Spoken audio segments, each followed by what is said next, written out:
ಕರ್ನಾಟಕದ ಎಲ್ಲ ಸ್ಪರ್ಧಾರ್ಥಿಗಳಿಗೂ ಮೈ target YouTube ಚಾನಲ್ಗೆ ಸ್ವಾಗತ. ನಾನು ನಿಮ್ಮ ಉದಯ್ ಕುಮಾರ್ ಯರಗಟ್ಟಿ. ಓಕೆ, ಇವತ್ತಿನ ಕ್ಲಾಸ್ ಅತ್ಯಂತ ವಿಶೇಷವಾದ ಕ್ಲಾಸ್. ಯಾಕಂದರೆ ನೀವೆಲ್ಲರೂ ನೋಡ್ತಿದ್ದೀರಾ, ಅತ್ಯಂತ ವಿಶೇಷವಾಗಿಯೇ ಇರುತ್ತದೆ. ಮುಖ್ಯವಾಗಿ ನಾವು ವಿಜ್ಞಾನ ವಿಷಯದ ಕೆಲವೊಂದಿಷ್ಟು ಪ್ರಮುಖ ಪ್ರಶ್ನೆಗಳನ್ನು ಇವತ್ತಿನ ಕ್ಲಾಸಲ್ಲಿ ಡಿಸ್ಕಷನ್ ಮಾಡೋಣ. ಇದು ಆಲ್ರೆಡಿ ಆದ ಹೋದಂತಹ PSI ಎಕ್ಸಾಮ್ಗಳಲ್ಲಾಗಿರ್ಬೋದು, CTI ಎಕ್ಸಾಮ್ಗಳಲ್ಲಾಗಿರ್ಬೋದು, ಮನ್ಮನೆ ನಡೆದಂತಹ PC ಎಕ್ಸಾಮ್ಗಳಲ್ಲಿ ಕೇಳಿರಾಗಿರುವಂಥ ಪ್ರಶ್ನೆ ಮತ್ತು ಅದನ್ನು ಹೊರತುಪಡಿಸಿ ನನಗೆ ಪ್ರಮುಖ ಅನಿಸಿದ ಪ್ರಶ್ನೆಗಳನ್ನು ಕೂಡ ನಾನು ತೆಗೆದುಕೊಂಡು ಬಂದಿದ್ದೀನಿ. ಆ ಪ್ರಶ್ನೆಗಳ ಅತ್ಯಂತ ಸಂಪೂರ್ಣವಾದ ವಿಶ್ಲೇಷಣೆಯನ್ನು ಇವತ್ತಿನ ಕ್ಲಾಸಲ್ಲಿ ನಾವು ಮಾಡೋಣ. ಹಾಗಾದರೆ ಪ್ರಥಮ ಪ್ರಶ್ನೆಯನ್ನು ನೋಡೋಣ. ಸುಸೈಡ್ ಬ್ಯಾಗ್ ಎಂದು ಕರೆಯಲ್ಪಡುವ ಪ್ರಾಣಿಕೋಶದ ಭಾಗ ಯಾವುದು ಅಂತ ಕೇಳಿದ್ದಾರೆ. ಸುಸೈಡ್ ಬ್ಯಾಗ್ ಅಂದರೆ ಆತ್ಮಹತ್ಯಾ ಸಂಚಿ ಅಂತ ಹೇಳಿ ಕರೆಯಲ್ಪಡುವಂತಹ ಈ ಪ್ರಾಣಿಕೋಶದ ಜೀವಕೋಶದಲ್ಲಿ ಯಾವ ಭಾಗವನ್ನು ಹಂಗಂತೇಳಿ ಕರಿತೀವಿ ಅನ್ನೋದನ್ನು ಪ್ರಶ್ನೆಯನ್ನಾಗಿ ಕೇಳಿದ್ದಾರೆ. Very easiest question, basic question. But ಇದನ್ನು ಹೊರತುಪಡಿಸಿ ಈ ಭಾಗದಲ್ಲಿ ಬರುವಂತಹ ಕೆಲವೊಂದಿಷ್ಟು ಮಾಹಿತಿಗಳನ್ನು ನಾವು ಇಂದಿನ ಈ ಕ್ಲಾಸಲ್ಲಿ ತಿಳಿದುಕೊಳ್ತಾ ಹೋಗೋಣ. ಮುಖ್ಯವಾಗಿ ಪ್ರಾಣಿ ಜೀವಕೋಶವನ್ನು ನೋಡೋದಾದರೆ ಈ ಜೀವಕೋಶವನ್ನು 1665ರಲ್ಲಿ 1665 ರಾಬರ್ಟ್ ಹುಕ್ ಅವರು ಪ್ರಥಮ ಬಾರಿಗೆ ಸಂಶೋಧನೆಯನ್ನು ಮಾಡ್ತಾರೆ, ಜೀವಕೋಶವನ್ನು ಫೈಂಡ್ ಔಟ್ ಮಾಡ್ತಾರೆ. ನಂತರ 10 ವರ್ಷಗಳ ನಂತರ 1675 ಲಿವನ್ ಹಾಕ್ ರವರು ಏನು ಮಾಡ್ತಾರೆ ಅಂದ್ರೆ ಈ ಜೀವಕೋಶಗಳನ್ನು ತಾವೇ ಸ್ವಯಂ ಕಂಡು ಹಿಡಿದಿರುವಂತಹ ಒಂದು ಮೈಕ್ರೋಸ್ಕೋಪಲ್ಲಿ ಪತ್ತೆ ಮಾಡಿ ಸೂಕ್ಷ್ಮ ಜೀವಿಗಳನ್ನು ಕೂಡ ಪತ್ತೆ ಮಾಡ್ತಾರೆ. ಹಾಗಾಗಿ ಲಿವನ್ ಹಾಕ್ ರವರನ್ನು ಸೂಕ್ಷ್ಮ ಜೀವಶಾಸ್ತ್ರದ ಪಿತಾಮಹ ಅಂತ ಕೂಡ ಕರೆಯಲಾಗುತ್ತದೆ. ಮುಂದೆ ಬಂದಂತೆ ಈ ಪ್ರಾಣಿ ಜೀವಕೋಶದಲ್ಲಿ ಹಲವಾರು ಕಣದಂಗಗಳಿವೆ. ಲೈಸೋಸೋಮ್ ಆಗಿರ್ಬೋದು, ರೈಬೋಸೋಮ್ ಆಗಿರ್ಬೋದು, ಮೈಟೋಕಾಂಡ್ರಿಯಾ ಆಗಿರ್ಬೋದು, ಕೋಶ ಕೇಂದ್ರ ಆಗಿರ್ಬೋದು, ಕೋಶ ಪೊರೆ ಆಗಿರ್ಬೋದು, ಕೋಶ ದ್ರವ್ಯ ಆಗಿರ್ಬೋದು, ಗಾಲ್ಗಿ ಸಂಕೀರ್ಣಗಳಾಗಿರ್ಬೋದು, ಹಲವಾರು ಕಣದಂಗಗಳ ಬಗ್ಗೆ ನಾವು ಜೀವಕೋಶ ಪಾಠದಲ್ಲಿ ನೋಡ್ತಾ ಬರ್ತೀವಿ. ಇನ್ನು ಮುಖ್ಯವಾಗಿ ಈ ಜೀವಕೋಶಗಳು ಅತ್ಯಂತ ಚಿಕ್ಕದಾಗಿರುತ್ತವೆ. ನಿಮ್ಗೆಲ್ರಿಗೂ ಗೊತ್ತಿರ್ತದೆ, ಜೀವಿಯ ರಚನಾತ್ಮಕ ಮತ್ತು ಕಾರ್ಯಾತ್ಮಕ ಘಟಕಗಳನ್ನು ನಾವು ಜೀವಕೋಶ ಅಂತ ಕರಿತೀವಿ. ಬಹಳ ಚಿಕ್ಕದಾಗಿರುತ್ತವೆ. ಇವುಗಳನ್ನು ನಾವು ಅಳೆಯಲು ಮೈಕ್ರಾನ್ ಅನ್ನುವಂತಹ ಮಾನವನ್ನ ಯೂಸ್ ಮಾಡ್ತವ. ಸರ್, ಹಾಗಾದ್ರೆ ಮೈಕ್ರಾನ್ ಅಂದ್ರೆ ಏನು, ಅದರ ಅಳತೆ ಏನಾಗಿರಬಹುದು ಅಂದ್ರೆ ಮೈಕ್ರಾನ್ ಅಂದ್ರೆ 1000ನೇ ಒಂದು ಭಾಗ. ಮಿಲಿಮೀಟರ್ನ ನಾವು ಪರಿಗಣನೆಗೆ ತಗೊಂಡ್ರೆ 1000 ಮಿಲಿಮೀಟರ್ಗಳಲ್ಲಿ ಒಂದು ಭಾಗವನ್ನು ನಾವು ಮೈಕ್ರಾನ್ ಅಂತೇಳಿ ಕರಿತೀವಿ. ನಾವು ಅಳತೆ ನ್ಯೂಮರಿಕಲ್ ಆಗಿ ಅಳತೆ ಮಾನಗಳನ್ನ ನೋಡ್ತಾ ಬಂದ್ರೆ, ಯಾಕಂದ್ರೆ ಮುಂದಿನ ಎಕ್ಸಾಮ್ಗಳಿಗೆ ಇದು ಯೂಸ್ ಆಗಬಹುದು. 10 ಮಿಲಿಮೀಟರ್ ಕೂಡಿಸಿ 1 ಸೆಂಟಿಮೀಟರ್ ಅಂತ ಹೇಳಿ ಕರಿತೀವಿ. 100 ಸೆಂಟಿಮೀಟರ್ಗಳನ್ನು ಕೂಡಿಸಿ 1 ಮೀಟರ್ ಅಂತ ಹೇಳಿ ಕರಿತೀವಿ. 1000 ಮೀಟರ್ಗಳಾದರೆ 1 ಕಿಲೋಮೀಟರ್ ಅಂತ ಹೇಳಿ ಕರಿತೀವಿ. ಇದು ಅಳತೆ ಮಾಡದ ಒಂದು ದೃಷ್ಟಿ, ಒಂದು ನೋಟ. 10 ಮಿಲಿಮೀಟರ್ ಅಂದ್ರೆ 1 ಸೆಂಟಿಮೀಟರ್, 100 ಸೆಂಟಿಮೀಟರ್ ಅಂದ್ರೆ 1 ಮೀಟರ್, 1000 ಮೀಟರ್ ಅಂದ್ರೆ 1 ಕಿಲೋಮೀಟರ್. ಹಾಗಾದ್ರೆ ಈ 1000 ಮಿಲಿಮೀಟರ್ನ ಒಂದು ಭಾಗನೇ ಈ ಮೈಕ್ರೋನ್. ಹಾಗಾಗಿ ನಾವು ಹೆಂಗೆ ಬರಿಬಹುದು ಅಂದ್ರೆ 1 × 10⁻³ ಮಿಲಿಮೀಟರ್ ಮೈಕ್ರೋನ್ ಅನ್ನ ಈ ರೀತಿಯಾಗಿ ವ್ಯಕ್ತಪಡಿಸಬಹುದು. ಸೆಂಟಿಮೀಟರ್ ಒಳಗೆ ವ್ಯಕ್ತಪಡಿಸ್ರಿ ಅಂದ್ರೆ 1 × 10⁻⁴ ಸೆಂಟಿಮೀಟರ್. ಮೀಟರ್ ಒಳಗೆ ವ್ಯಕ್ತಪಡಿಸ್ರಿ ಅಂದ್ರೆ 1 × 10⁻⁶ ಮೀಟರ್. ಈ ರೀತಿಯಾಗಿ ನಾವು ಮೈಕ್ರಾನ್ಗಳನ್ನು ವ್ಯಕ್ತಪಡಿಸಬಹುದು. ಇದೇ ಮೈಕ್ರಾನ್ ಜೀವಕೋಶಗಳನ್ನು ಅಳೆಯುವಂತಹ ಒಂದು ಮಾನ. ಓಕೆ, ಇಷ್ಟು ಜೀವಕೋಶದ ಬಗ್ಗೆ. ಹಾಗಾದ್ರೆ ಅದರೊಳಗಿನ ಕಣದಂಗಗಳ ಬಗ್ಗೆ ನಾವು ನೋಡ್ತಾ ಹೋಗೋಣ. ಮುಖ್ಯವಾಗಿ ಲೈಸೋಸೋಮ್ ಜೀವಕೋಶದಲ್ಲಿ ಈ ಅಣುಪಯುಕ್ತ ಏನಾದರೂ ವಸ್ತುಗಳು ಇದ್ರೆ ಆ ಜೀವಕೋಶದಲ್ಲಿ ಅವುಗಳನ್ನ ಕರಗಿಸುವುದರ ಮೂಲಕ ನಮ್ಮ ಜೀವಕೋಶವನ್ನು ಸ್ಟ್ರಾಂಗ್ ಆಗಿ ಹೆಲ್ದಿಯಾಗಿ ಇಡುವಂತಹ ಪ್ರಮುಖ ಪಾತ್ರವನ್ನು ವಹಿಸ್ತದೆ. ಆ ಕಾರಣದಿಂದ ಇವುಗಳನ್ನು ಆತ್ಮಹತ್ಯಾ ಸಂಚಿಗಳು, ಜೀವಕೋಶದ ಆತ್ಮಹತ್ಯಾ ಸಂಚಿಗಳು ಅಂತೇಳಿ ಕರೀತಾರೆ. Suicidal bags of the cell ಅಂತೇಳಿ ಕರೀತಾರೆ. ಲೈಸೋಸೋಮ್ಸ್ ಡುವೆ ಅನ್ನುವರು ಇವನ್ನ ಫೈಂಡ್ ಔಟ್ ಮಾಡ್ತಾರೆ. ಇನ್ನು ನೆಕ್ಸ್ಟ್ ರೈಬೋಸೋಮ್ಗಳನ್ನು ನೋಡಿದಾದ್ರೆ, ರೈಬೋಸೋಮ್ಗಳು ಜೀವಕೋಶದ ಅತ್ಯಂತ ಚಿಕ್ಕ ಕಣಗಳಾಗಿದ್ದು ರೈಬೋಸೋಮ್ಗಳನ್ನು ನಾವು ಪ್ರೋಟೀನ್ ಕಾರ್ಖಾನೆಗಳು ಅಂಥೇಳಿ ಕರಿತೀವಿ. ಇನ್ನು ಮೈಟೋಕಾಂಡ್ರಿಯಾವನ್ನು ಕೊಲ್ಲಿಕರ್ ಅವರು ಫೈಂಡ್ ಔಟ್ ಮಾಡ್ತಾರೆ. ಬೆಂಡರ್ ಅವರು ಮೈಟೋಕಾಂಡ್ರಿಯಾ ಅಂಥೇಳಿ ಹೆಸರನ್ನು ಕೊಡ್ತಾರೆ. ಈ ಮೈಟೋಕಾಂಡ್ರಿಯಾದಲ್ಲಿ ಆಕ್ಸಿಜನ್ ಸಹಿತ ಉಸಿರಾಟ ಕ್ರಿಯೆ ನಡೀತದೆ. ಜೀವಕೋಶದ ಉಸಿರಾಟ ಕೇಂದ್ರ ಯಾವುದು ಅಂತ ಪ್ರಶ್ನೆಯನ್ನು ಕೇಳಿದ್ರೆ ಮೈಟೋಕಾಂಡ್ರಿಯಾ ಅಂಥೇಳಿ ಹೇಳಬೇಕು. ಅದೇ ರೀತಿ ಮೈಟೋಕಾಂಡ್ರಿಯಾದಲ್ಲಿ ಶಕ್ತಿ ಉತ್ಪಾದನೆ ಆಗ್ತದೆ. ಉಸಿರಾಟ ಕ್ರಿಯೆ ನಡೀತದ ಅಂದ್ರೆ ಆಟೋಮೆಟಿಕಲಿ ಶಕ್ತಿ ಉತ್ಪಾದನೆ ಆಗೇ ಆಗ್ತದ. ಶಕ್ತಿ ಯಾವ ರೂಪದಲ್ಲಿ ಉತ್ಪಾದನೆ ಆಗ್ತದ ಅಂದ್ರೆ ATP ರೂಪದಲ್ಲಿ ಉತ್ಪಾದನೆ ಆಗ್ತದ ಮೈಟೋಕಾಂಡ್ರಿಯಾದಲ್ಲಿ. ಹಾಗಾದ್ರೆ ಸರ್ ATP ಯ ವಿಸ್ತೃತ ರೂಪ ಏನು ಅಂದ್ರೆ ಅಡಿನೋಸೈನ್ ಟ್ರೈಫಾಸ್ಫೇಟ್. ಅಡಿನೋಸೈನ್ ಟ್ರೈಫಾಸ್ಫೇಟ್ ಅನ್ನೋದು ATP ಯ ವಿಸ್ತೃತ ರೂಪ ಮೈಟೋಕಾಂಡ್ರಿಯಾ. ಇನ್ನು ನೆಕ್ಸ್ಟ್ ಸೆಂಟ್ರೋಸೋಮ್ ಅಥವಾ ಸೆಂಟ್ರಿಯೋಲ್ಸ್ಗಳು ಅಂದರೆ ಈ ಸೆಂಟ್ರೋಸೋಮ್ಗಳು ಕೋಶ ವಿಭಜನೆಯ ಸಂದರ್ಭದಲ್ಲಿ ಒಂದು ಪ್ರಮುಖ ಪಾತ್ರವನ್ನು ವಹಿಸುವಂತಹ ಜೀವಕೋಶದ ಕಣದಂಗಗಳಾಗಿವೆ. ಓಕೆ, ಇಲ್ಲಿ ಜೀವಕೋಶದಲ್ಲಿ ಜೀರ್ಣಕ್ರಿಯೆಯನ್ನು ನಿಯಂತ್ರಿಸುವ ಕಣದಂಗಗಳು ಕೂಡ ಈ ಸೆಂಟ್ರೋಸೋಮ್ಸ್ಗಳು ಆಗಿವೆ. Okay, yes. ಹಾಗಾದರೆ ಮುಂದಿನ ಪ್ರಶ್ನೆಗೆ ಹೋಗೋಣ. ಮುಂದಿನ ಪ್ರಶ್ನೆ ಯಾವ ರೀತಿ ಇದೆ ಅಂದರೆ, ಸಂದುಗಳಲ್ಲಿ ಶೇಖರಣೆಗೊಳ್ಳುವುದರಿಂದ ಗೌಟ್ ಅಥವಾ ಸಂಧಿವಾತ ಕಾಯಿಲೆ ಬರುತ್ತದೆ. ಓಕೆ, ಅಂದರೆ ಯಾವ ಆಮ್ಲ ಶೇಖರಣೆಗೊಳ್ಳುವುದರಿಂದ ಗೌಟ್ ಅನ್ನುವಂತಹ ಕಾಯಿಲೆ ಬರುತ್ತದೆ ಅನ್ನುವಂಥ ಪ್ರಶ್ನೆಯನ್ನು ಕೇಳಿದರೆ ಆಪ್ಷನ್ಸ್ ಕೂಡ ಕೊಟ್ಟಿದ್ದಾರೆ. ಲ್ಯಾಕ್ಟಿಕ್ ಆಮ್ಲ, ಅಕ್ಸಾಲಿಕ್ ಆಮ್ಲ, ಅಸೆಟಿಕ್ ಆಮ್ಲ ಮತ್ತು ಯೂರಿಕ್ ಆಮ್ಲ ಅಂತ. ನೀವಿಲ್ಲಿ ಪಿಕ್ಚರ್ನಲ್ಲಿ ನೋಡ್ತಾ ಇದ್ರೆ ಕ್ಲಿಯರ್ ಆಗಿ ನಿಮಗೆ ಪಿಕ್ಚರ್ ಕಾಣ್ತದೆ ಯಾವ ರೀತಿ ಗೌಟ್ ಅನ್ನುವಂತಹ ಕಾಯಿಲೆ ಇಲ್ಲಿ ತೋರಿಸ್ತಿದ್ದಾರೆ ಅವರು. ಯಾವ ರೀತಿಯಾದಂತಹ ಯಾವ ಆಮ್ಲ ಕೂಡಿ ಇಲ್ಲಿ ಗೌಟ್ ಅನ್ನುವಂತಹ ಕಾಯಿಲೆ ಬರ್ತಿದೆ ಅನ್ನೋದನ್ನು ನೋಡ್ತಾ ಹೋದರೆ, ಫಸ್ಟ್ ನಾವು ಇದಕ್ಕಿಂತ ಮೊದಲು ಒಂದು ಸ್ವಲ್ಪ ಆಮ್ಲಗಳ ಬಗ್ಗೆ ಸ್ಟಡಿಯನ್ನು ಮಾಡೋಣ. ಹಾಗಾದ್ರೆ ಮುಖ್ಯವಾಗಿ ನಾವು ಪರೀಕ್ಷಾ ದೃಷ್ಟಿಯಿಂದ ನೋಡಬೇಕಾದ್ರೆ ಇಲ್ಲಿ ಆಮ್ಲಗಳು ಮತ್ತು ಪ್ರತ್ಯಾಮ್ಲಗಳು ಅನ್ನುವಂತಹ ಒಂದು ಕಾನ್ಸೆಪ್ಟನ್ನು ನೋಡಬೇಕು. ಆಮ್ಲಗಳು ಮತ್ತು ಪ್ರತ್ಯಾಮ್ಲಗಳು. ಆಮ್ಲ, ಪ್ರತ್ಯಾಮ್ಲ, ಆಸಿಡ್ಸ್ ಆ್ಯಂಡ್ ಬೇಸಸ್ ಅಂತ ಹೇಳಿ ಕರೀತು. This one is acid and this is base. Okay, ಆಮ್ಲಗಳಿಗೂ ಹಾಗೂ ಪ್ರತ್ಯಾಮ್ಲಗಳಿಗೂ ಏನು ವ್ಯತ್ಯಾಸ ಮತ್ತು ಯಾವ್ಯಾವ ಪಾಯಿಂಟ್ಸ್ಗಳನ್ನು ನಿರ್ಧರಿಸ್ಕೊಂಡು ನಾವು ಆಮ್ಲಗಳು ಪ್ರತ್ಯಾಮ್ಲಗಳು ಅಂತ ಹೇಳಿ ಹೇಳಬಹುದು ಅಂದರೆ, ಫಸ್ಟ್ ಆಮ್ಲಗಳು ರುಚಿಯಲ್ಲಿ ಹುಳಿಯಾಗಿರುತ್ತವೆ. ಓಕೆ, ಹುಳಿ ರುಚಿಯನ್ನು ಹೊಂದಿರ್ತವೆ. ಇನ್ನು ಪ್ರತ್ಯಾಮ್ಲಗಳು ಅವ್ನು ಟೇಸ್ಟ್ ಮಾಡಿದ್ವು ಅಂದ್ರೆ ನಾವು ಕಹಿಯಾಗಿರ್ತವೆ. ಕಹಿಯಾಗಿ ನಮ್ಗೆ ನಾಲಿಗೆಗೆ ಭಾಸವಾಗ್ತದೆ.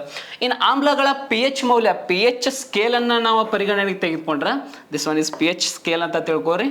Okay, 0 to 14 the value of the pH scale. 0ದಿಂದ 14ರವರೆಗೂ pH ಸ್ಕೇಲ್ನ ವ್ಯಾಲ್ಯೂ ಬರ್ತದೆ.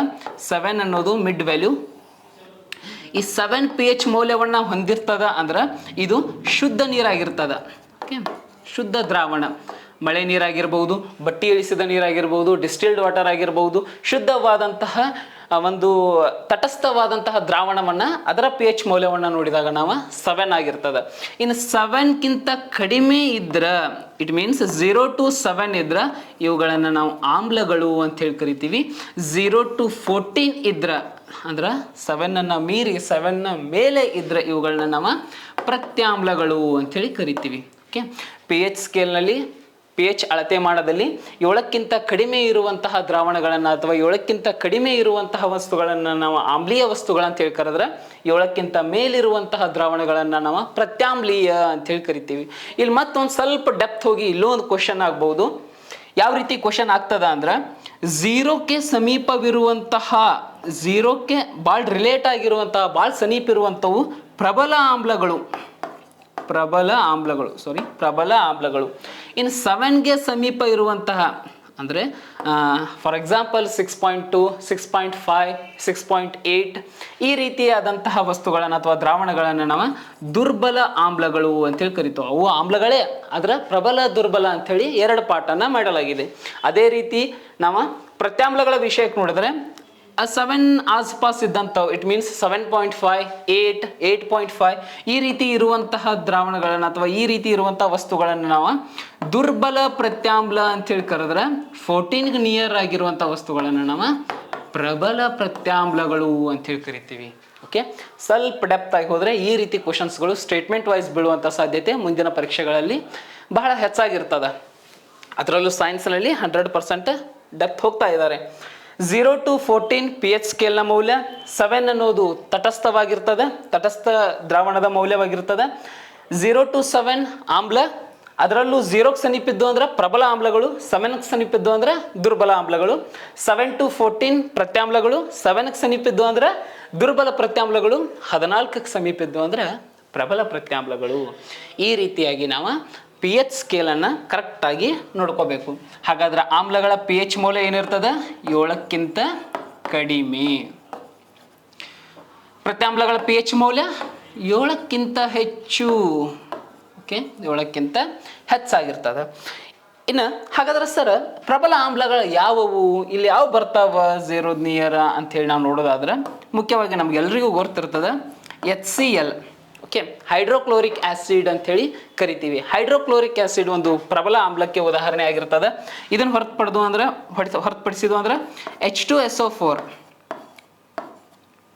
ಆಮ್ಲಗಳ ರಾಜ ಅಂತ ಹೇಳಿ ಕರಿತೀವಿ. H2SO4 ಗಂಧಕಾಮ್ಲ. Okay, H2SO4 sulphuric acid ಅಥವಾ ಗಂಧಕಾಮ್ಲ ಕೂಡ ಒಂದು ಪ್ರಬಲವಾದಂತಹ ಆಮ್ಲ. ಆಮೇಲೆ HNO3 ಓಕೆ, ನೈಟ್ರಿಕ್ ಆಮ್ಲ, ಇದು ಕೂಡ ಒಂದು ಪ್ರಬಲವಾದಂತಹ ಆಮ್ಲ. ಇಲ್ಲಿ ಈ ಆಮ್ಲಗಳನ್ನು ಮುಖ್ಯವಾಗಿ ಕರಗಿಸಲು ಏನಾದರೂ ವಸ್ತುಗಳನ್ನು, ಗಟ್ಟಿಯಾದಂಥ ವಸ್ತುಗಳನ್ನು, ಲೋಹಗಳನ್ನು ಕರಗಿಸಲು ಯೂಸ್ ಮಾಡ್ತಿರ್ತಾರೆ. ಆಮ್ಲದಲ್ಲೂ ಕರಗದಂತಹ ಕೆಲವೊಂದಿಷ್ಟು ಲೋಹಗಳದಾವ. ಮೀನ್ಸ್ ಚಿನ್ನ, ಬೆಳ್ಳಿ, ಪ್ಲಾಟಿನಮ್, ಈ ರೀತಿಯಾದಂತಹ ಲೋಹಗಳನ್ನು ಆಮ್ಲದಲ್ಲಿ ಕರಗುವುದಿಲ್ಲ. ಅಂದ್ರೆ ಒಂದೇ ಆಮ್ಲ ಹಾಕಿದ್ರೆ ಕರಗುವುದಿಲ್ಲ. ಆಗೇನು ಮಾಡ್ತಾರೆ ಅಂದ್ರೆ HCl ಮತ್ತು HNO3ಗಳನ್ನು ಕೂಡಿಸಿ ರಾಜದ್ರವ ಅಥವಾ ಇದಕ್ಕೆ ಅಕ್ವೆರೇಜಿಯಾ ಅಂತ ಕೂಡ ಕರೀತಾರೆ. ಅಕ್ವೆರೇಜಿಯಾ ವೆರಿ ಇಂಪಾರ್ಟೆಂಟ್. ಅಕ್ವೆರೇಜಿಯಾ, ಈ ಅಕ್ವೆರೇಜಿಯಾ ಅನ್ನುವಂತಹ ಹೊಸ ಸೊಲ್ಯೂಷನ್ ಅನ್ನು ಮಾಡಿ ಚಿನ್ನ, ಪ್ಲಾಟಿನಂನಂತಹ ಆಮ್ಲದಲ್ಲಿ ಕರಗದಂತಹ ವಸ್ತುಗಳನ್ನು ಕರಗಿಸಾಕ ಈ ಅಕ್ವೆರೇಜಿಯಾವನ್ನು ರೆಡಿ ಮಾಡ್ತಾರೆ. ಹಾಗಾದ್ರೆ ಸರ್ ಅಕ್ವೆರೇಜಿಯಾದಲ್ಲಿ ಯಾವ ಪ್ರಮಾಣದಲ್ಲಿ ಈ ಆಮ್ಲಗಳನ್ನು ಹಾಕ್ತಾರ ಅಂದ್ರೆ HCl ಮತ್ತು HNO3 ಈ ಎರಡೂ ಆಮ್ಲಗಳನ್ನು 3:1 3 ಪಟ್ಟು HCl ಅನ್ನು ಹಾಕಿದ್ರೆ 1 ಪಟ್ಟು HNO3 ಅನ್ನ ಹಾಕಿರ್ತಾರೆ. ಈ ಎರಡೂ ಆಮ್ಲಗಳ ಮಿಶ್ರಣವನ್ನೇ ನಾವು ಅಕ್ವೆರೇಜಿಯಾ ಅಂತ ಹೇಳಿ ಕರಿತೀವಿ. ಎಲ್ಲೂ ಕರಗದಂತಹ ವಸ್ತುಗಳು ಈ ಅಕ್ವೆರೇಜಿಯಾದಲ್ಲಿ ಕರಗ್ತಾವ. ಮೊದಲಿನ ಕಾಲದಲ್ಲಿ ನಮ್ಮನ್ನ ಚಿನ್ನ ಶೈನ್ ಮಾಡ್ತೀವಿ ಅಂತ ಹೇಳಿ ಬರ್ತಿದ್ರು. ಮನೆಗೆ ಬಂದು ಚಿನ್ನವನ್ನ ಅದ್ದಿ ಕೆಲವೊಂದಿಷ್ಟು ಚಿನ್ನದ ಪದಾರ್ಥಗಳನ್ನ ಅಂದ್ರೆ ಅದನ್ನ ತಾವು ಇಟ್ಕೊಂಡು ಉಳ್ಕಿದ್ದನ್ನ ಶೈನಿಂಗ್ ಬರುವಂಗೆ ಮಾಡಿ ನಮಗೆ ಕೊಟ್ಟೆ ಅಮಾರಿಸಿ ಹೋಗುವಂತ ಒಂದು ರಗಡ್ ಘಟನೆಗಳು ಕೂಡ ನಡೆದಾವ. ಅಕ್ವೆರೇಜಿಯನ್ನ ಯೂಸ್ ಮಾಡಿ ಮಾಡ್ತಿದ್ರು. ಎಸ್, ಹಾಗಾದ್ರೆ ಇನ್ನು ಪ್ರಬಲ ಪ್ರತ್ಯಾಮ್ಲ ಯಾವುದ್ರಿ, ಒಂದು ಎಕ್ಸಾಂಪಲ್ ಕೊಡ್ರಿ ಅಂದ್ರೆ NaOH, ಸೋಡಿಯಂ ಹೈಡ್ರಾಕ್ಸೈಡ್ ಒಂದು ಪ್ರಬಲವಾದಂತಹ ಪ್ರತ್ಯಾಮ್ಲ. ಇನ್ನು ಆಮ್ಲಗಳು ನೀರಿನಲ್ಲಿ ಕರಗಿ H+ ಅಯಾನುಗಳನ್ನು ಪ್ರೊಡ್ಯೂಸ್ ಮಾಡಿದ್ವು ಅಂದ್ರೆ ಪ್ರತ್ಯಾಮ್ಲಗಳು ನೀರಿನಲ್ಲಿ ಕರಗಿ OH- ಅಯಾನುಗಳನ್ನು ಪ್ರೊಡ್ಯೂಸ್ ಮಾಡ್ತಾವ. That is hydroxide, sodium hydroxide. It means OH hydroxide. Hydronium ಅಯಾನುಗಳು, H+ ಮೀನ್ಸ್ ಹೈಡ್ರೋನಿಯಂ ಅಯಾನುಗಳನ್ನು ಇವು ಉತ್ಪತ್ತಿ ಮಾಡ್ತಾವ. ಇಷ್ಟು ಬೇಸಿಕ್ ಆಗಿ ನಮಗೆ ಆಮ್ಲ ಮತ್ತು ಪ್ರತ್ಯಾಮ್ಲಗಳ ಬಗ್ಗೆ ಬೇಸಿಕ್ ಆಗಿ ಗೊತ್ತಿರಬೇಕಾದಂತಹ ಒಂದು ಮಾಹಿತಿ. ಓಕೆ, ಇದನ್ನು ಹೊರತುಪಡಿಸಿದ್ರೆ ಮತ್ತೆ ಯಾವ ಆಮ್ಲಗಳನ್ನು ನಾವು ದಿನನಿತ್ಯ ಯೂಸ್ ಮಾಡುವಂತಹ ಯಾವ ಆಮ್ಲಗಳ ಬಗ್ಗೆ ನಮಗೆ ಗೊತ್ತಿರಬೇಕ್ರಿ ಅಂದ್ರೆ ಫಸ್ಟ್ ಆಫ್ ಆಲ್ ಸಿಟ್ರಿಕ್ ಆಮ್ಲ, ಸಿಟ್ರಿಕ್ ಆಸಿಡ್. ಓಕೆ, ಈ ಸಿಟ್ರಿಕ್ ಆಸಿಡನ್ನು ಎಲ್ಲೆಲ್ಲಿ ಯೂಸ್ ಮಾಡ್ತೀವಿ ನಾವು ಅಥವಾ ಎಲ್ಲಿ ಇರ್ತದ, ಯಾವ ಮೂಲದಲ್ಲಿ ಇರ್ತದ? ನಿಂಬೆ ಮತ್ತು ಕಿತ್ತಳೆ ಹಣ್ಣಿನಲ್ಲಿ. ನಿಂಬೆ ಹಣ್ಣಿನಲ್ಲಿ ಮತ್ತು ಕಿತ್ತಳೆ ಹಣ್ಣಿನಲ್ಲಿ ನೋಡಿದವ ನಾವು ಸಿಟ್ರಿಕ್ ಆಸಿಡನ್ನು ನೋಡ್ತೀವಿ. ಈ ನಿಂಬೆ ಮತ್ತು ಕಿತ್ತಳೆ ಹಣ್ಣುಗಳಿಗೆ ಸಿಟ್ರಸ್ ಹಣ್ಣುಗಳು ಅಂತ ಕೂಡ ಕರಿತೀವಿ. ಇನ್ನು ಇದನ್ನು ಹೊರತುಪಡಿಸಿದ್ರೆ ಟಾರ್ಟಾರಿಕ್ ಆಸಿಡ್, ಟಾರ್ಟಾರಿಕ್ ಆಸಿಡ್. ಈ ಟಾರ್ಟಾರಿಕ್ ಆಸಿಡನ್ನು ಹುಣಸೆ ಹಣ್ಣಿನಲ್ಲಿ ನಾವು ನೋಡ್ತೀವಿ. ಹುಣಸೆ ಹಣ್ಣನ್ನು ತಿಂದಾಗ ನಮಗೆ ಟಾರ್ಟಾರಿಕ್ ಆಸಿಡ್ ಬರ್ತದೆ. ಇನ್ನು next oxalic acid. Oxalic acid ಮುಖ್ಯವಾಗಿ ಟೊಮ್ಯಾಟೊ ಹಣ್ಣಿನಲ್ಲಿ ಇರ್ತದೆ. ಈಗ ನಾವು ಟೊಮ್ಯಾಟೊ ಬೀಜವನ್ನು ತಿನ್ನಕತ್ರ ಕಿಡ್ನ್ಯಾಕ್ ಕಲ್ಲಕ್ಕಾವು ಅಂತ ಹೇಳ್ತಾರೆ ನೋಡಿ ಹಿರಿಯರ ಸೈನ್ಸನ್ನು ಹೊರತುಪಡಿಸಿ ಏನೂ ಹೇಳಂಗಿಲ್ಲ. ಅವ್ರ ಸೈನ್ಸನ್ನು ಅತ್ಯಂತ ಚೊಕ್ಕವಾಗಿ ಅತ್ಯಂತ ಕರೆಕ್ಟಾಗಿ ಕಲ್ತವ್ರಂದ್ರೆ ನಮ್ಮ ಪೂರ್ವಜರ, ನಮ್ಮ ಮನ್ಯಾಗ ದೊಡ್ಡವ್ರ. ಯಾಕಂದ್ರೆ ಅವ್ರು ಹೇಳ್ತಾರೆ ಟೊಮ್ಯಾಟೊ ಹಣ್ಣನ್ನು ಹೆಚ್ಚು ತಿನ್ನಬೇಡ್ರಿ, ಬೀಜಗಳನ್ನ ಹೆಚ್ಚು ತಿಂದ್ರೆ ಕಿಡ್ನ್ಯಾಗ ಹರಳಾಕಾವು, ಕಲ್ಲಕ್ಕಾವು ಅಂತೇಳಿ ಕರೆಕ್ಟ್ ಐತಿ. ಕಿಡ್ನಿ ಕಲ್ಲಿನ ರಾಸಾಯನಿಕ ಹೆಸರು ಕ್ಯಾಲ್ಸಿಯಂ ಆಕ್ಸಲೇಟ್. ಈ ಆಕ್ಸಾಲಿಕ್ ಆಸಿಡ್ ಹೆಚ್ಚು ಪ್ರೊಡ್ಯೂಸ್ ಆಗೋದ್ರಿಂದ ಕ್ಯಾಲ್ಸಿಯಂ ಆಕ್ಸಲೇಟ್ಗಳು ಪ್ರೊಡ್ಯೂಸ್ ಆಗ್ತಿರ್ತಾವ. ಓಕೆ, ಇನ್ನು ನೆಕ್ಸ್ಟ್ ನೋಡೋದಾದ್ರೆ ಫಾರ್ಮಿಕ್ ಆಸಿಡ್. ಫಾರ್ಮಿಕ್ ಆಸಿಡ್ ಅಥವಾ ಇದಕ್ಕೆ ಮೆಥನೋಯಿಕ್ ಆಮ್ಲ ಅಂತ ಕೂಡ ಕರೀತಾರ. ಮೆಥನೋಯಿಕ್ ಆಸಿಡ್. ಫಾರ್ಮಿಕ್ ಆಸಿಡ್ ಅಥವಾ ಮೆಥನೋಯಿಕ್ ಆಸಿಡ್ ಎಲ್ಲಿರ್ತದೆ ಅಂದ್ರೆ ಈಗ ನಮಗೆ ಇರುವೆ ಕಚ್ಚಿದಾಗ ಅಥವಾ ಜೇನು ಹುಳ ಕಚ್ಚಿದಾಗ ಅಥವಾ ಈ ತುರಿಕೆ ಸೊಪ್ಪು ಇರ್ತದಲ್ಲ, ಆ ತುರಿಕೆ ಸೊಪ್ಪನ್ನು ಒಂದು ಸ್ವಲ್ಪ ತಿಕ್ಕಿದು ಅಂದ್ರೆ ಸ್ವಲ್ಪ ಕೆರೆತ ಉಂಟಾಗ್ತದೆ. ಆ ಕೆರೆತ ಏನಾಗಿರ್ತದೆ ಅಂದ್ರೆ ಫಾರ್ಮಿಕ್ ಆ್ಯಸಿಡ್ ಪ್ರೊಡ್ಯೂಸ್ ಆಗಿರ್ತದೆ, ಅಲ್ಲಿ ಕೆರೆತ ಉಂಟಾಗ್ತದೆ. ಹಿಂಗೆ ಆ್ಯಸಿಡ್ಗಳು ಪ್ರೊಡ್ಯೂಸ್ ಆದಾಗ ಬೇಕಾದ್ರೆ ನೀವು ಎಕ್ಸ್ಪೆರಿಮೆಂಟನ್ನು ಮಾಡಿರಿ, ಇರಿವು ಕಡ್ದಾಗ ಅಥವಾ ಜೇನು ಕಡ್ದಾಗ ಸ್ವಲ್ಪ ಬೇಕಿಂಗ್ ಸೋಡಾ ಹಚ್ಚಿ ತಿಕ್ಕಿದು ಅಂದ್ರೆ ಅದು ನ್ಯೂಟ್ರಲ್ ಸ್ಟೇಜಿಗೆ ಬರ್ತದೆ, ಸ್ವಲ್ಪ ಉರಿ ಕಡಿಮೆ ಆಗ್ತದೆ. ಯಾಕಂದ್ರೆ ಆಮ್ಲ ಮತ್ತು ಪ್ರತ್ಯಾಮ್ಲಗಳ ಕೂಡುವಿಕೆಯನ್ನು ನಾವು ತಟಸ್ಥೀಕರಣ ಅಂತೇಳಿ ಕರಿತೀವಿ. ತಟಸ್ಥೀಕರಣ, ಓಕೆ. ಆಮ್ಲ ಜೊತೆ ಪ್ರತ್ಯಾಮ್ಲಗಳನ್ನ ಕೂಡಿಸಿದು ಅಂದ್ರೆ ತಟಸ್ಥೀಕರಣ ಆಗ್ತದೆ, ಸ್ವಲ್ಪ ನೋವು ನಿವಾರಣೆ ಆಗ್ತಿರ್ತದೆ. ಈಗ ನಮಗೆ ಏನಾದರೂ ಆ್ಯಸಿಡಿಟಿ ಹೆಚ್ಚಾತಂದ್ರೆ ಒಳಗೆ ಹೊಟ್ಟೆ ಒಳಗೆ, ಫಾರ್ ಎಕ್ಸಾಂಪಲ್ ನಮ್ಮ ಜಠರದಾಗಂತೂ HCl ಆಮ್ಲ ಐತೆ, ನಮಗೆಲ್ಲರಿಗೂ ಗೊತ್ತೈತೆ. ಆ HCl ಆಮ್ಲ ಸ್ವಲ್ಪ ಹೆಚ್ಚಾತಂದ್ರೆ ನಮ್ಗೆ ಆ್ಯಸಿಡಿಟಿ ಉಂಟಾಗ್ತದೆ. ಆ್ಯಸಿಡಿಟಿ ಆದಾಗ ಏನು ಮಾಡ್ತಾಳೆ ನಮ್ಮ ಅವ್ವ ಇದ್ದಕ್ಕೆ ಬೇಕಿಂಗ್ ಸೋಡಾ ಹಾಕಿ ಸ್ವಲ್ಪ ನಿಂಬೆ ಹಣ್ಣು ಹಿಂಡಿ ಕುಡಿಸಿಬಿಡ್ತಾರೆ. ಓಕೆ, ಬೇಕಿಂಗ್ ಸೋಡಾ ಏನು ಮಾಡ್ತೈತೆ ಅಂದ್ರೆ ತಟಸ್ಥೀಕರಣ ಆಗಾಕ ನಮಗೆ ಹೆಲ್ಪ್ ಮಾಡ್ತದೆ. ಓಕೆ, ಇವು ಮುಖ್ಯವಾದಂತಹ ಆ್ಯಸಿಡ್ಗಳು, ಮುಖ್ಯವಾದಂತಹ ಆಮ್ಲಗಳು. ಇದನ್ನು ಹೊರತುಪಡಿಸಿದ ಅಂದ್ರೆ ನಾವು ಸ್ಲೈಡ್ ಒಳಗೆ ನೋಡೋಣ. ಈಗ ಲ್ಯಾಕ್ಟಿಕ್ ಆಮ್ಲ, ಓಕೆ, ಹಾಲಿನಲ್ಲಿ ಕಂಡು ಬರುವಂತಹ ಆಮ್ಲ ಲ್ಯಾಕ್ಟಿಕ್ ಆಮ್ಲ. ಲ್ಯಾಕ್ಟೋಬ್ಯಾಸಿಲಸ್ ಅನ್ನುವಂಥವು ಹಾಲನ್ನು ಮೊಸರನ್ನಾಗಿ ಮಾಡ್ತಾವ. ಆ ಹುಳಿ ಪದಾರ್ಥದಲ್ಲಿ ಈ ಲ್ಯಾಕ್ಟಿಕ್ ಆಮ್ಲ ಪ್ರೊಡ್ಯೂಸ್ ಆಗ್ತಿರ್ತದೆ. ಇನ್ನು ಆಕ್ಸಾಲಿಕ್ ಆಮ್ಲನ ಇದೀಗ ಹೇಳಿದಂಗೆ ಟೊಮ್ಯಾಟೊ ಹಣ್ಣಿನಲ್ಲಿ ಇರ್ತದೆ. ಇನ್ನು ಅಸಿಟಿಕ್ ಆಮ್ಲ, ದುರ್ಬಲ ಅಸಿಟಿಕ್ ಆಮ್ಲ ಅಂತೀವಿ, ಅಥವಾ ಅಸಿಟಿಕ್ ಆಮ್ಲ ಈ ವಿನೆಗಾರ್ಗಳಲ್ಲಿ ಯೂಸ್ ಮಾಡುವಂತಹ ಆಮ್ಲಗಳಾಗಿರ್ತದೆ. ಸರ್ ವಿನೆಗಾರ್ ಅಂದ್ರೆ ಏನ್ರಿ? ಈ ನಾವು ಎಗ್ರೆಸ್ ಅಂಗಡಿಗೆ ಹೋದಾಗ ಮುಂದೆ ಇಟ್ಟಿರ್ತಾರೆ ನೋಡಿ ಬಾಟ್ಲೆಗಳು, ನೀರಿನ ಟೈಪ್ ಬಾಟ್ಲೆ ಇರ್ತದೆ, ನೀರು ಅಂತೇಳಿ ಕುಡಿದ್ರೆ ಮತ್ತು ಅದನ್ನು, ಓಕೆ, ವಿನೆಗಾರ್. ಆ ವಿನೆಗಾರನ್ನು ಎಗ್ರೆಸ್ನಲ್ಲಿ ಹಾಕ್ತಿರ್ತಾರೆ. ಯಾಕಂದ್ರೆ ವಿನೆಗಾರ್ ಏನು ಮಾಡ್ತದಂದ್ರೆ ಆಹಾರ ಸಂಸ್ಕರಣೆಯಲ್ಲಿ ಪ್ರಮುಖವಾದಂಥ ಪಾತ್ರವನ್ನು ವಹಿಸ್ತದೆ. ಭಾಳೊತ್ತು ಆಹಾರ ಕೆಡದೇ ಇರುವಂಗೆ ಮಾಡ್ತಿರ್ತದೆ. ನಾವು ಇವತ್ತು ಉಳಿತಂದ್ರೆ ಮುಚ್ಚಿಟ್ಟು ನಾಳೆ ಬಂದು ಮತ್ತೆ ಅದನ್ನ ತಿರುಗಿ ನಮಗೆ ಕೊಡ್ತಿರ್ತಾನೆ. ಓಕೆ, ಭಾಳ ಡೇಂಜರಸ್. ಆಹಾರ ಸಂಸ್ಕರಣೆ ಮಾಡ್ತದೆ, ಆಹಾರಕ್ಕೆ ರುಚಿ ಕೊಡ್ತದೆ ವಿನೆಗಾರ್. ಎಸ್. ಇನ್ನು ಲಾಸ್ಟ್ ಒನ್ ಯೂರಿಕ್ ಆಮ್ಲ.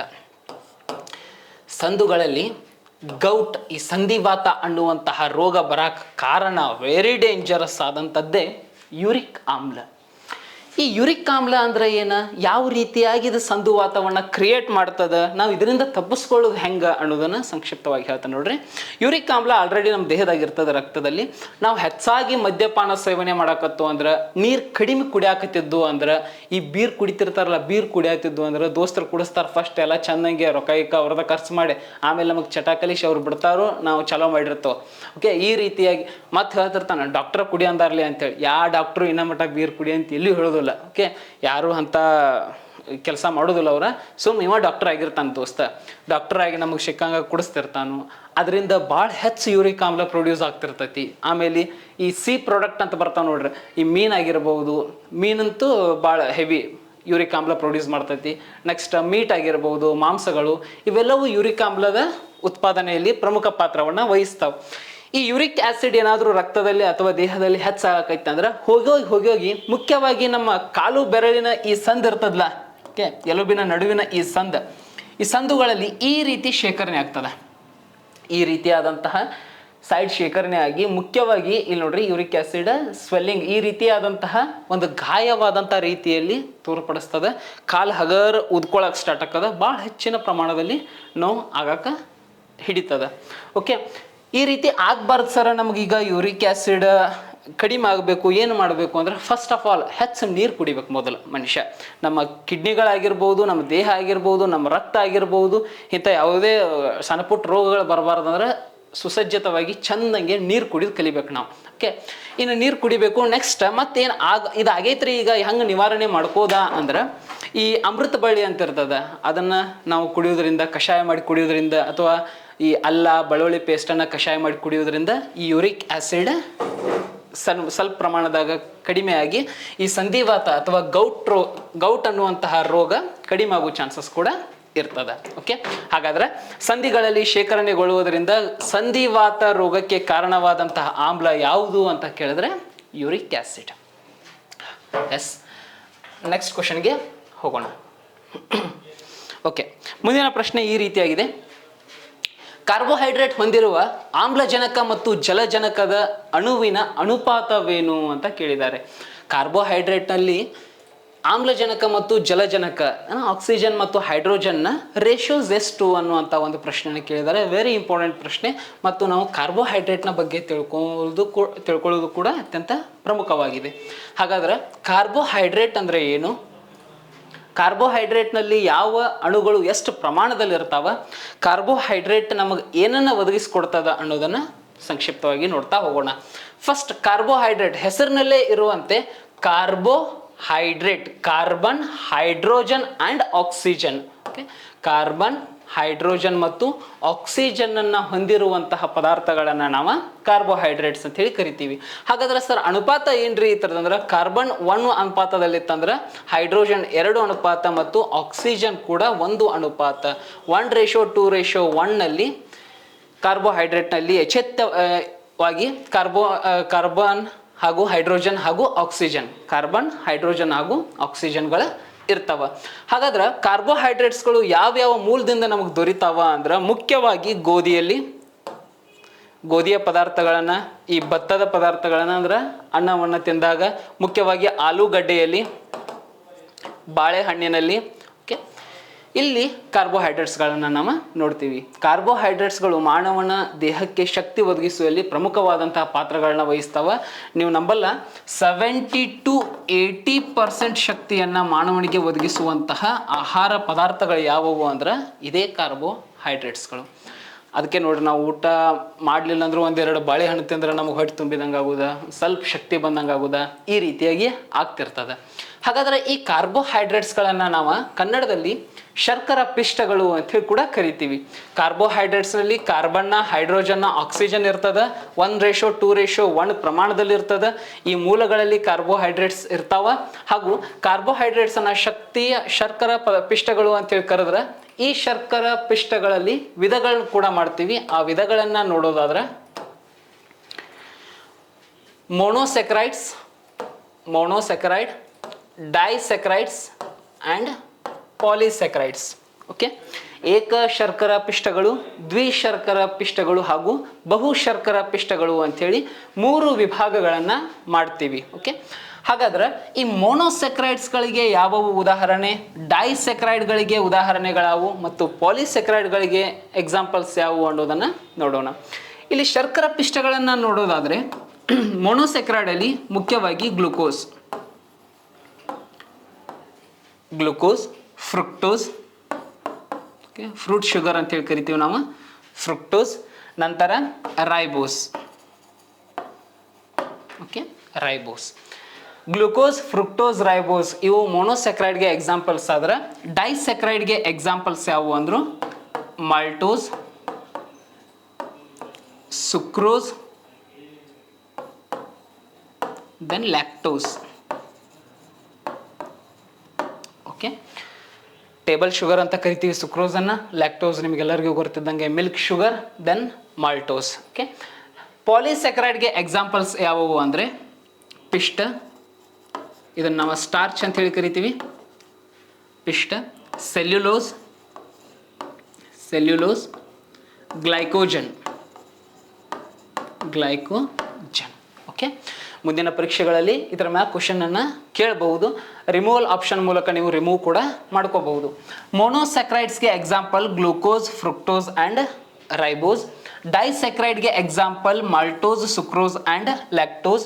ಈಗ ಲ್ಯಾಕ್ಟೋಸ್ ಆಲ್ರೆಡಿ ನಾ ಹೇಳಿದಂಗೆ ಅಥವಾ ಇದೇಗಿನ ಸ್ಲೈಡ್ ಒಳಗೆ ನೋಡಿದಂಗೆ ಲ್ಯಾಕ್ಟೋಸ್ ಒಂದು milk sugar, sucrose table sugar, then maltose.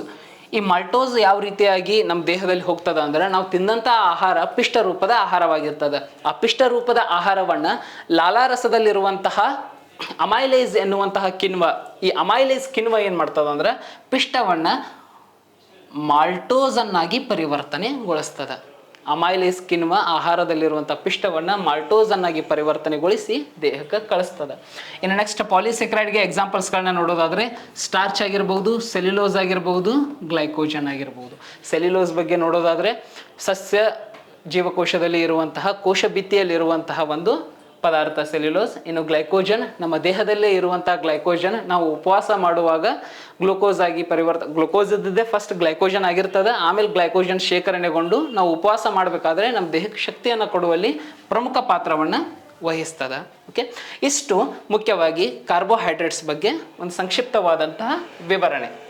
Okay, ಹಾಗಾದ್ರೆ ಕಾರ್ಬೋಹೈಡ್ರೇಟ್ ಹೊಂದಿರುವ ಆಮ್ಲಜನಕ ಮತ್ತು ಆಕ್ಸಿಜನ್ ಮತ್ತು ಹೈಡ್ರೋಜನ್ ಜಲಜನಕದ ಪ್ರಮಾಣ ಎಷ್ಟು ಅಂತ ಕೇಳಿದರೆ ನಾವು ಪ್ರಮಾಣವನ್ನು ಇದೀಗ ನೋಡಿದಂಗೆ CHO ಕಾರ್ಬನ್ ಹೈಡ್ರೋಜನ್ ಆ್ಯಂಡ್ ಆಕ್ಸಿಜನ್ನ ಪ್ರಮಾಣ ಏನು 1:2:1. ಇಲ್ಲಿ ಫಸ್ಟ್ ಆಕ್ಸಿಜನ್ ಮತ್ತು ಆಮೇಲೆ ಹೈಡ್ರೋಜನ್ ಅನ್ನು ಕೇಳಿದರೆ 1:2. 1:2 ಅನ್ನೋದು ಇದಕ್ಕೆ ಸರಿಯಾದ ಉತ್ತರ 1:2. ಓಕೆ, ಹಾಗಾದ್ರೆ ನಾವು ಕಾರ್ಬೋಹೈಡ್ರೇಟ್ಸ್ಗಳನ್ನು ಯಾವ ಸೂತ್ರದ ಮೂಲಕ ಸೂಚಿಸಬಹುದು ಅಂದ್ರೆ CH2ON ಈ ಸೂತ್ರದ ಮೂಲಕ ಅವನ್ನು ಸೂಚಿಸಬಹುದು. ಓಕೆ, 1:2:1 ಪ್ರಮಾಣ. ಎಸ್, ಹಾಗಾದರೆ ಮುಂದಿನ ಪ್ರಶ್ನೆಗೆ ಹೋಗೋಣ. ಮುಂದಿನ ಪ್ರಶ್ನೆ, ವಿದ್ಯುತ್ ಮಂಡಲದಲ್ಲಿನ ವಿದ್ಯುತ್ ಪ್ರವಾಹದ ಉಪಸ್ಥಿತಿಯನ್ನು ಕಂಡುಹಿಡಿಯುವ ಸಾಧನ ಯಾವುದು ಅನ್ನುವಂಥ ಪ್ರಶ್ನೆಯನ್ನು ಕೇಳಿದ್ದಾರೆ. ಭೌತಶಾಸ್ತ್ರಕ್ಕೆ ಸಂಬಂಧಿಸಿದಂಥ ಪ್ರಶ್ನೆ, ಅತ್ಯಂತ ಪ್ರಮುಖವಾದಂಥ ಪ್ರಶ್ನೆ, ಎಲೆಕ್ಟ್ರಿಸಿಟಿಯನ್ನು ಹೇಳುವಂತಹ ಪ್ರಶ್ನೆ. ಪ್ರಶ್ನೆಯಲ್ಲಿ ವಿದ್ಯುತ್ ಪ್ರವಾಹದ ಉಪಸ್ಥಿತಿ ಅಂತ ಹೇಳಿದ್ದಾರೆ. ಓಕೆ, ಹಾಗಾದರೆ ಆಪ್ಷನ್ಸ್ಗಳನ್ನ ನೋಡೋದಾದರೆ ಅಮ್ಮೀಟರ್, ವೋಲ್ಟ್ ಮೀಟರ್, ಗ್ಯಾಲ್ವನೋಮೀಟರ್, ಮೇಲಿನ ಎಲ್ಲವೂ ಅನ್ನುವಂಥ ಆಪ್ಷನ್ಸ್ಗಳನ್ನ ನೀಡಿದ್ದಾರೆ. ಇದಕ್ಕೆ ಸರಿಯಾದಂತಹ ಉತ್ತರ ಗ್ಯಾಲ್ವನೋಮೀಟರ್. ಓಕೆ, ವಿದ್ಯುತ್ ಮಂಡಲದಲ್ಲಿ ಪ್ರವಾಹದ ಉಪಸ್ಥಿತಿಯನ್ನು, ಪ್ರವಾಹ ಐತೋ ಇಲ್ಲೋ ಅದರ ಪ್ರೆಸೆನ್ಸ್ ಐತೋ ಇಲ್ಲೋ ಅಂತ ತೋರಿಸುವಂತಹ ಸಾಧನವನ್ನು ನಾವು ಗ್ಯಾಲ್ವನೋಮೀಟರ್ ಅಂಥೇಳಿ ಕರಿತೀವಿ. ಹಾಗಾದ್ರೆ ಈ ವಿದ್ಯುತ್ ಮಂಡಲ ಅಂದ್ರೆ ಏನ, ವಿದ್ಯುತ್ ಮಂಡಲದಲ್ಲಿ ಯಾವ ರೀತಿಯಾಗಿ ಪ್ರವಾಹ ಆಗ್ತದ ಅನ್ನೋದನ್ನು ನೋಡ್ಕೋತಾ ಹೋಗೋಣ. ನಾವು ಸರಳ ವಿದ್ಯುತ್ ಮಂಡಲವನ್ನು ರಚಿಸೋದಾದ್ರೆ ತಂತಿಗಳಿಂದ ಇಲ್ಲಿ ಬ್ಯಾಟ್ರಿ ಕನೆಕ್ಷನನ್ನು ಕೊಡ್ತೀವಿ, ಆಮೇಲೆ ಕೀ ಸ್ವಿಚ್ಚನ್ನು ಇಡ್ತೀವಿ. ಓಕೆ, ಇಲ್ಲಿ ಬಲ್ಬನ್ನು ಆನ್ ಮಾಡ್ಕೋತೀವಿ. ನಾವು ಇಲ್ಲಿ ಸಾಧನವನ್ನು ಯೂಸ್ ಮಾಡ್ಬೋದು, ಅಮ್ಮೀಟರ್ ಅನ್ನುವಂಥ ಸಾಧನವನ್ನು ಯೂಸ್ ಮಾಡ್ಬೋದು. ಯಾಕಂದ್ರೆ ಬ್ಯಾಟ್ರಿ ಕನೆಕ್ಷನನ್ನು ಕೊಡತ್ತವು ವಿದ್ಯುತ್ ಹರಿತದ, ವಿದ್ಯುತ್ ಪ್ರವಾಹ ಅದ. ಅಮ್ಮೀಟರ್ ಏನು ಸಹಾಯ ಮಾಡ್ತದಂದ್ರೆ ಎಷ್ಟು ಪ್ರಮಾಣದಲ್ಲಿ ವಿದ್ಯುತ್ ಹರಿತದ ಅನ್ನೋದನ್ನು ಹೇಳ್ತದ. ಅಮ್ಮೀಟರ್ ಎಷ್ಟು ಪ್ರಮಾಣದಲ್ಲಿ ವಿದ್ಯುತ್ ಪ್ರವಹಿಸುತ್ತದ ಅನ್ನೋದನ್ನು ಹೇಳ್ತದ. ಹಾಗಾಗಿ ಇಲ್ಲಿ ಅಮ್ಮೀಟರನ್ನು ಯೂಸ್ ಮಾಡ್ತೀವಿ. ಬಟ್ ಇಲ್ಲಿ ಮಂಡಲದಲ್ಲಿ ವಿದ್ಯುತ್ ಪ್ರವಾಹದ ಉಪಸ್ಥಿತಿ ಅಂದ್ರೆ ಪ್ರೆಸೆನ್ಸ್ ಐತೋ ಇಲ್ಲೋ ಅನ್ನುವಂತಹ ಮಂಡಲವನ್ನು ನಾವು ನೋಡ್ಬೇಕಾದ್ರೆ ಮುಖ್ಯವಾಗಿ ನಾವು ವಿದ್ಯುತ್ ಜನಕಗಳಲ್ಲಿ ಇದನ್ನು ನೋಡ್ತೀವಿ.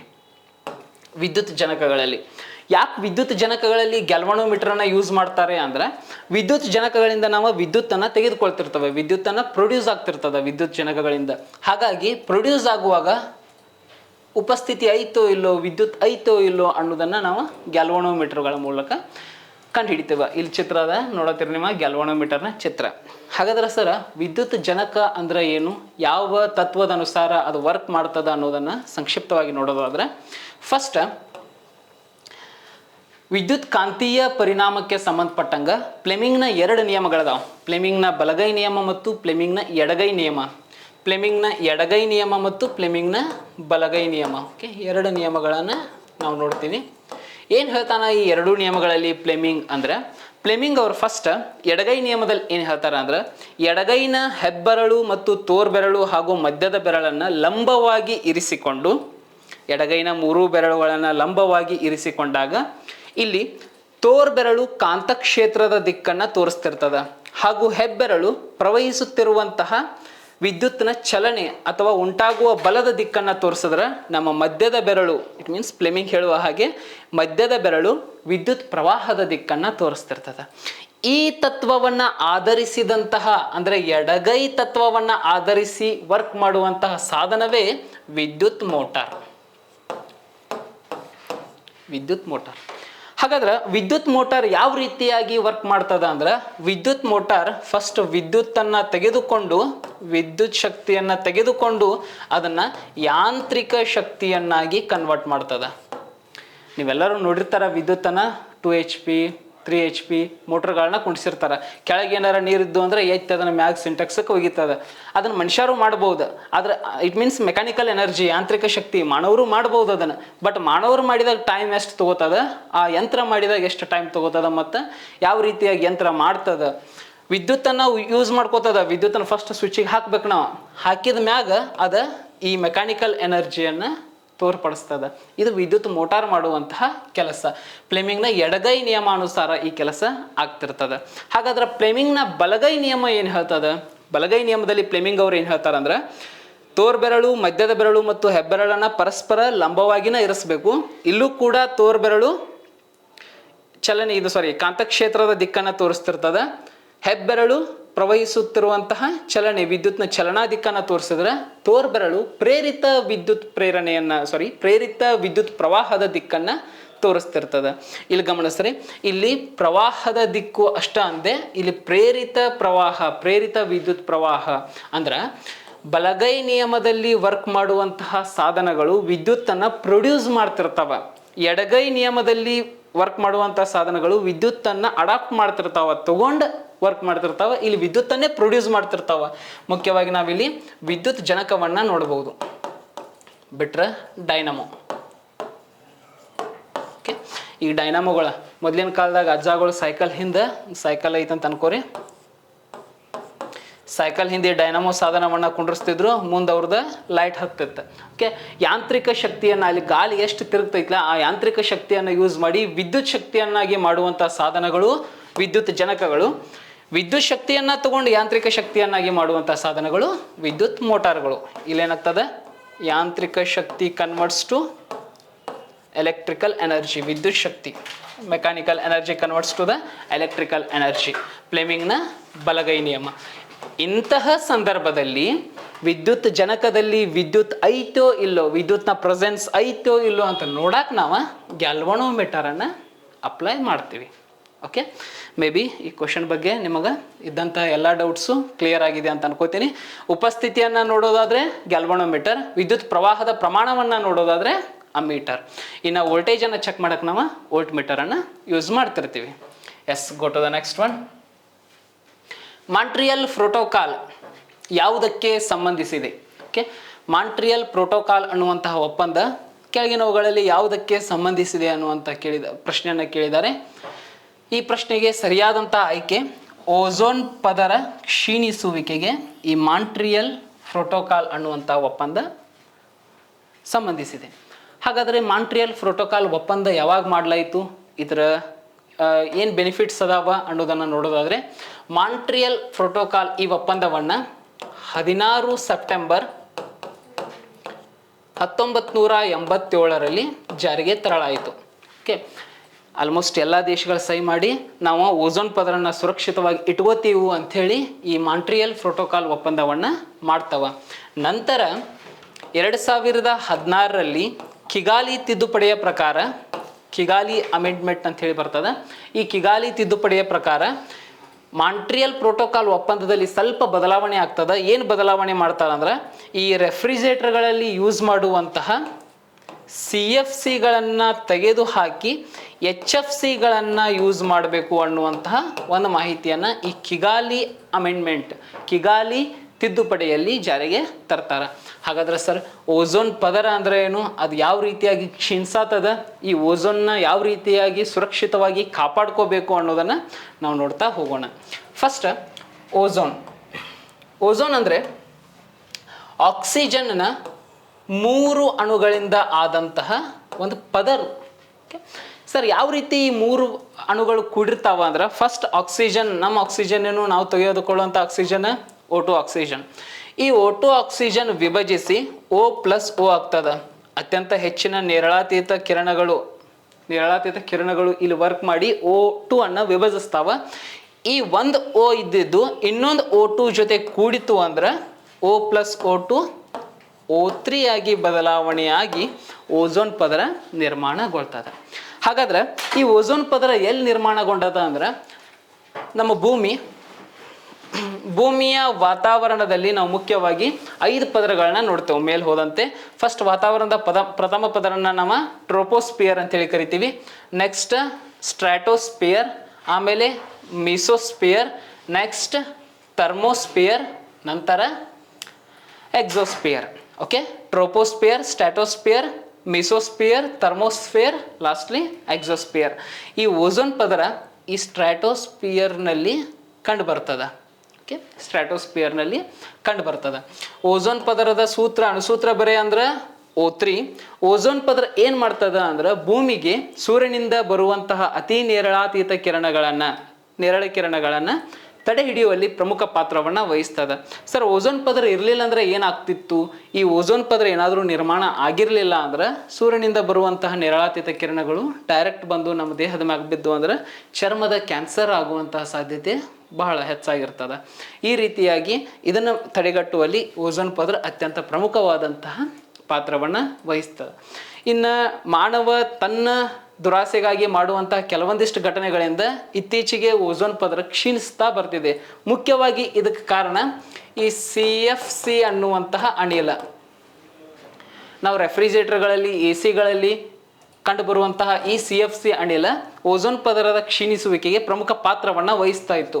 CFC ಅನಿಲದ ಫುಲ್ ಫಾರ್ಮ್ ಏನು ಅಂದ್ರೆ ಕ್ಲೋರೋಫ್ಲೋರೋಕಾರ್ಬನ್.